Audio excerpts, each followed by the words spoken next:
नमस्कार दर्शकों, आज की हमारी इस वीडियो में हम आपके लिए पितृपक्ष की बहुत सुंदर कहानी लेकर आए हैं। एक समय की बात है, दो भाई बहन थे। दोनों का विवाह हो चुका था और दोनों के दो दो बेटे थे। बहन विधवा हो चुकी थी और अपने भाई के घर में रहती थी।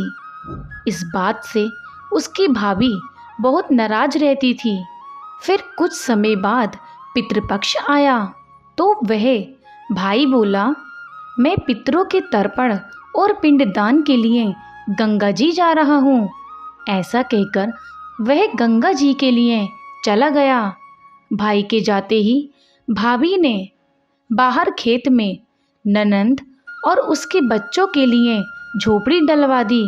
वह ननंद अपने बच्चों के साथ झोपड़ी में रहने लगी। वह बहन सुबह शाम भाई के घर जाकर घर का सारा काम कर आती थी। बदले में भाभी बचा कुचा कुछ उसे खाने को दे देती थी। जब भी वह भाभी के घर से आती तो आटा छानने वाला कपड़ा अपने साथ ले आती थी और घर आकर उस आटे से सने कपड़े को पानी में घोलकर चूल्हे पर चढ़ाकर पकाकर बच्चों को देती और कहती, खीर है, खा लो। ऐसे ही समय बीतने लगा। एक बार भाभी ने उस कपड़े को ले जाते देख लिया तो बोली, बहन जी, आटा छानने का कपड़ा कहाँ ले जा रही हो? इसे यहीं छोड़कर जाया करो। उसने वैसा ही किया। उस दिन भाभी ने उसे बचा कुचा भोजन भी नहीं दिया और बोली, कल आपकी माँ का श्राद्ध है, बिना बुलाए तो आना मत। हाँ, आंगन में लगा ये पीपल का पेड़ अगर अपनी जगह से हिले तो आ जाना। यह सुनकर वह बहुत दुखी हुई और रोती रोती अपने घर चली गई। घर पहुंची तो बच्चे बोले, माँ भूख लगी है, कुछ खाने को दे दो। वह बच्चों से बोली, बेटा, आज हम सबका उपवास है, आज भूखे ही सो जाओ। अगले दिन बच्चे बोले, माँ, मामी ने कहा था कि आज नानी का श्राद्ध है, तो चलो वहाँ चलते हैं। तो वह बोली, बेटा, मामी ने कहा था कि आंगन का पीपल का पेड़ अगर अपनी जगह से हिले तो आ जाना। अब बच्चों, तुम ही बताओ, क्या तुमने कभी पेड़ हिलते हुए देखा है?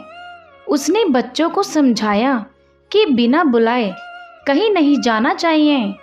शाम हुई तो उसके भतीजे आए और बोले, बुआ, माँ ने भोजन भेजा है। उसने देखा तो भोजन के नाम पर दो सूखी रोटियों के ऊपर थोड़े से चावल रखे हुए थे। ये देखकर उसे बहुत क्रोध आया और अपने बच्चों से बोली, इसे झोपड़ी के ऊपर फेंक दो। और वह भूखे ही अपने बच्चों को लेकर सो गई।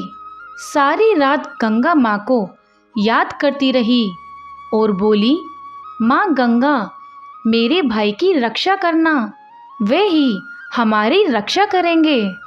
अगले दिन भाभी आई और बोली, बहन जी, कल तुम्हारे पिता का श्राद्ध है, बिना बुलाए आना मत, लेकिन आंगन का पीपल का पेड़ हिले तो आ जाना। अगले दिन भी वे भाभी के घर भोजन के लिए नहीं गई। शाम को फिर उसके भतीजे आए और दो सूखी रोटियां चावल के साथ दे गए। उसने फिर वे रोटी और चावल झोपड़ी के ऊपर फिकवा दिए और भूखी ही बच्चों को लेकर सो गई और सारी रात रोती रही, माँ गंगा से प्रार्थना करती रही। इसी तरह पितृपक्ष के 16 दिन बीत गए और उसका भाई जब वापस आया तो उसने देखा उसके घर के आंगन में कीचड़ ही कीचड़ भरा हुआ है। वे अपनी पत्नी से पूछने लगा, ये कैसा कीचड़ है और मेरी बहन और मेरे भांजे कहाँ हैं? तो उसकी पत्नी बोली, श्राद्ध के 16 दिनों तक मैं तुम्हारी बहन और भांजों के पैर कच्चे दूध से धोती थी, इसलिए यहाँ कीचड़ हो रहा है।